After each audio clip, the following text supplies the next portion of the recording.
अपना घर बनाएँ, किसी की बातों में ना आएँ। मैं ये कहूँगा कि अपना घर बनाएँ और किसी दूसरे की बातों में ना आएँ। अभी जो सिनेरियो चल रहा है, अगर आप इसका एनालिसिस करते हैं, तो सबसे पहली चीज़ ये है कि इस वक़्त एक इलेक्शन का सिनेरियो है। लॉन्ग टर्म इन्वेस्टमेंट पर्सपेक्टिव का मतलब ये है कि आपको जब भी कोई ऐसा एसेट आप बनाते हैं, तो आपको ये देखना है as a end user as a consumer कि मुझे इसका बेनिफिट 2 साल में, 4 साल में, 6 साल में कितना होगा। अपना घर बनाएँ, किसी की बातों में ना आएँ।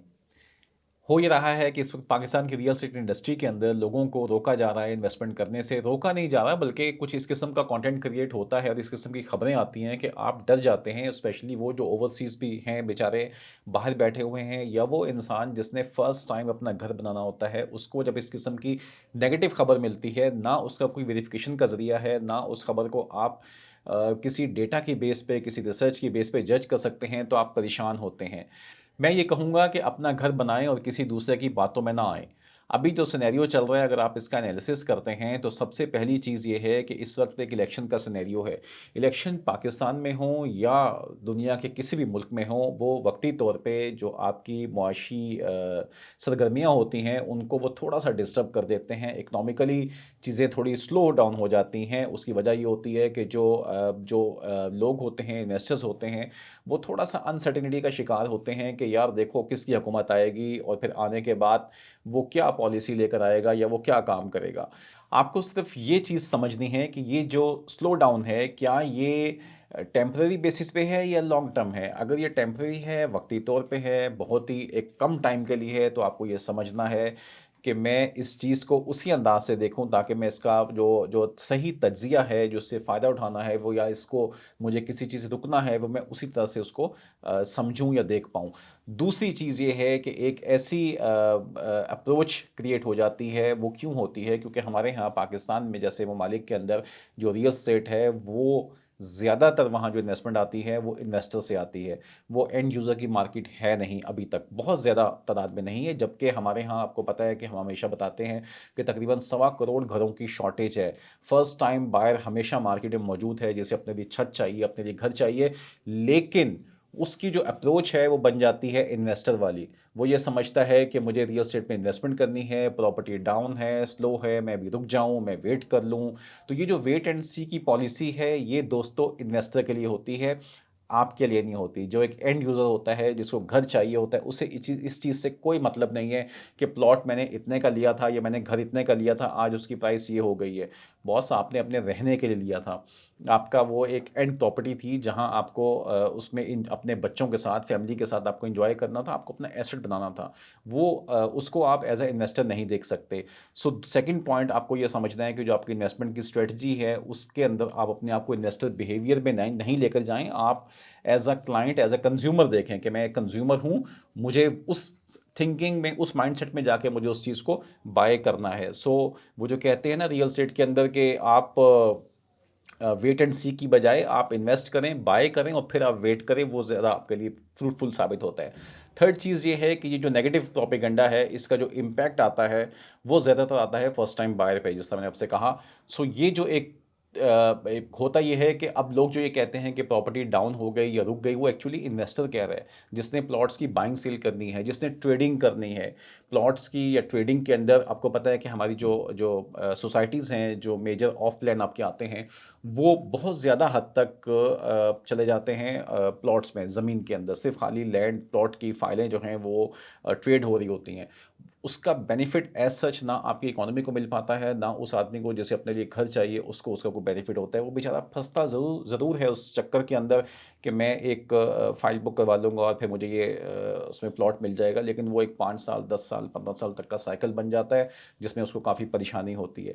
इसका जो एक नेगेटिव प्रोपेगेंडा यहाँ भी कौन करता है, वो बंदा जिसने 100 फाइलें लेकर रखी हुई हैं, जिसके पास 500 प्लॉट्स की फाइल्स पड़ी हुई हैं। अब ज़ाहिर बात है कि उसने जिस रेट पे ली थी मार्केट में, अभी वो रेट नहीं है, तो वो परेशान हो रहे हैं। सो ये जो सिनेरियोज़ होते हैं, ये आपके लिए नेगेटिव हो जाते हैं। इनका करना क्या चाहिए? सॉल्यूशन भी 3 हैं हमारे पास। पहला सॉल्यूशन तो हमारा ये है भाई कि आपको इस लो प्राइसेज़ का एडवांटेज लेना है। किसको लेना है? जो एंड यूज़र है।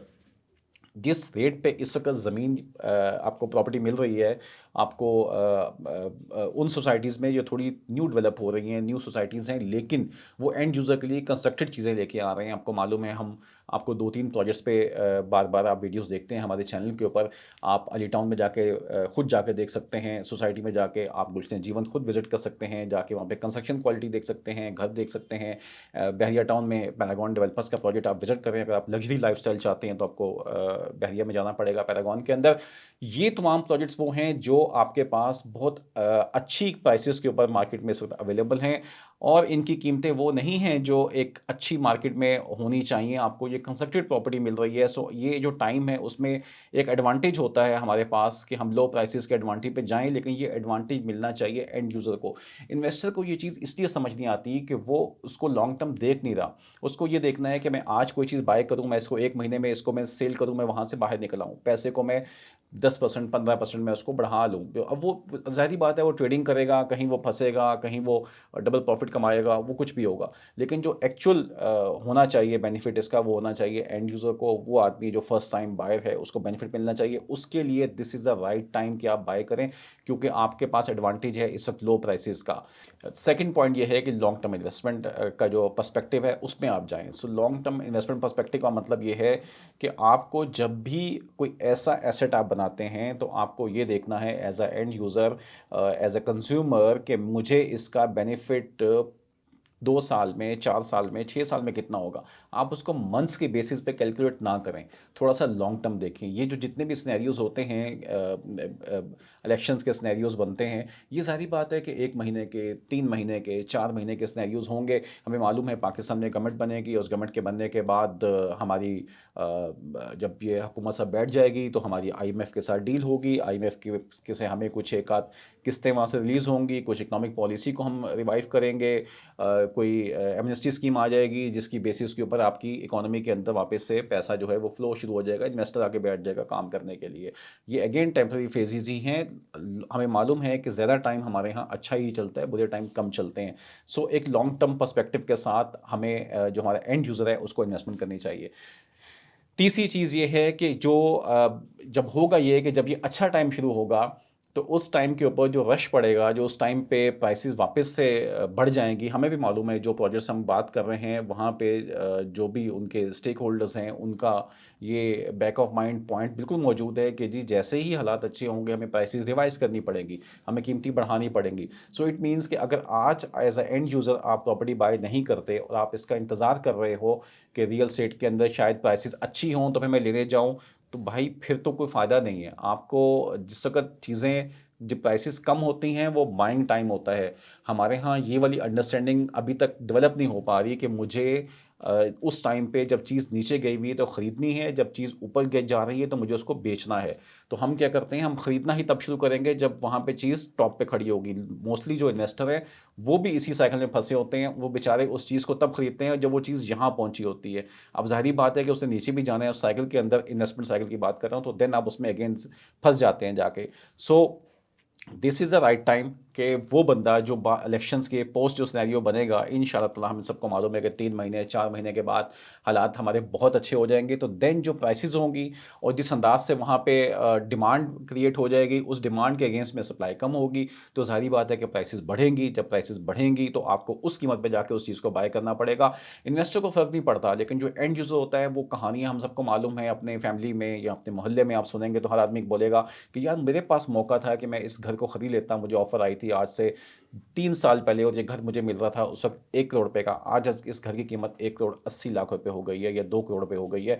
तो वो क्यों हो रहा है? क्योंकि उसने वो अपॉर्च्युनिटी मिस की है। इन्वेस्टर के पास चूँकि बल्क में पैसा पड़ा होता है, उसको इतना इश्यू होता नहीं है, नंबर 1। नंबर 2, उसका बेसिक रिक्वायरमेंट वो पूरी कर चुका है। उसे सिर्फ़ पैसे को देखना है, पैसे पे उसे प्रॉफ़िट देखना है। कहीं वो 10% कमा लेगा तो भी खुश है, कहीं वो 100% कमा लेगा तो भी खुश है। सो एंड यूज़र की तरह सोचें, this is the right time to invest in real estate. Please आप इस वक़्त इन्वेस्टमेंट करें रियल एस्टेट के अंदर। और अगर आप एंड यूज़र हैं, स्पेशली वो लोग जो ओवरसीज़ हैं, आपके लिए तो इस वक़्त गोल्डन अपॉर्च्युनिटी मौजूद है। अगर आपको अपना पहला घर बनाना है, अगर आपको यहाँ से पैसा डॉलर्स में निकाल के बाहर लेके जाना है और आप उस साइकिल को देखते हैं कि जी फिर मैं जब निकालूँगा तो मैं इन्वेस्टमेंट इस रेट पे कर रहा हूँ, तो मुझे प्रॉफ़िट किस रेट पे सेल करूँगा, चीज़ नीचे थी तो डॉलर की वजह से मुझे ये लॉस हो गया। तो वो आप थोड़ा-सा वेट कर लीजिए उसके ऊपर। लेकिन अगर आप अपनी फैमिली को मिडिल ईस्ट में आप काम करते हैं, आप किसी ऐसे कंट्री में हैं जहाँ पे आप चाहते हैं कि मैं अपना एक घर बनाऊँ अपने बीवी बच्चों के लिए, अपने माँ-बाप के लिए, सो ये आपके लिए बेस्ट टाइम है। आप इन्वेस्टर्स की बातों में ना आइए, ना किसी नेगेटिव प्रोपेगेंडे का शिकार हो जाइए, क्योंकि रियल एस्टेट ऐसे ही दुनिया भर में ऐसे ही काम करती है, हम कोई अनोखे नहीं हैं। तो आपको भी प्रॉपर्टी के अंदर इन्वेस्टमेंट करनी है, इसको समझना है इस साइकिल को, रियल एस्टेट के साइकिल को, और यहाँ पे आपको इससे फ़ायदा उठाना है। फ़ायदा as a end user, as a and consumer आपको यहाँ से फ़ायदा उठाना है। वीडियो देखने का बहुत शुक्रिया। कोई कमेंट हो, कोई क्वेश्चन करना चाह रहे हों तो प्लीज़ आप कॉन्टैक्ट कर सकते हैं। हमारी चैनल को लाइक कीजिएगा और चैनल को सब्सक्राइब कीजिएगा। Thank you. अस्सलाम वालेकुम।